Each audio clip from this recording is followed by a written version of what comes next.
It was an ordinary afternoon, and Jake was browsing through the aisles of his favorite cafe, aimlessly scanning the rows of books. His usual coffee spot had recently been getting crowded with people, and he found himself seeking a quiet corner to read. As he reached the counter to order his usual latte, a girl standing a few feet away caught his eye. Her name was Sophie. She was sitting at the corner table, half hidden behind a pile of papers, but her focus was hard to miss. Her deep concentration gave her an air of quiet intensity. Jake couldn't help but notice the way her hair fell just right over her shoulder and the faint smile playing on her lips as she scrolled through her phone.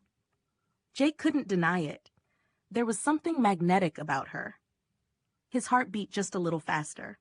It wasn't just her beauty. It was something in the way she carried herself.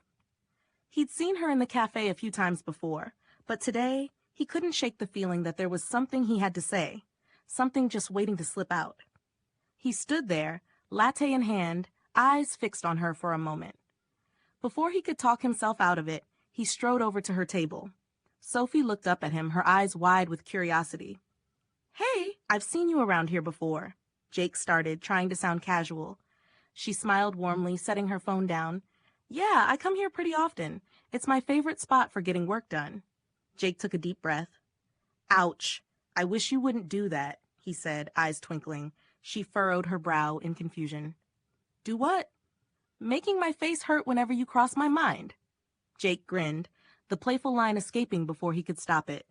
Sophie stared at him for a second, her smile slowly growing into a laugh. "Well, that's a new one. I've never heard a line like that before." Jake shrugged, not even trying to hide the smile creeping up on his face. "Guess it's the price I pay for having such a beautiful distraction in my thoughts."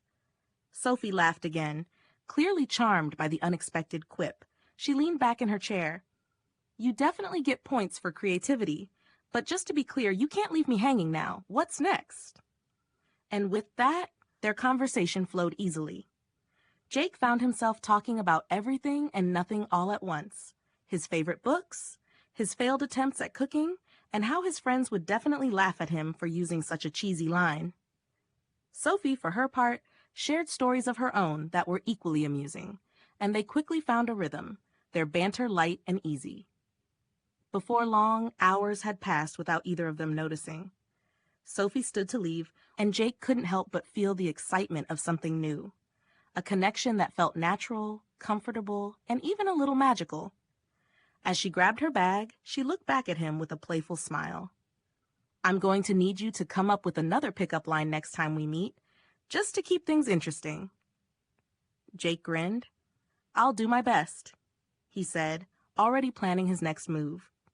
And from that day on, he found himself looking forward to every visit to the cafe, hoping to make her smile again, and wondering if that playful charm would turn into something more.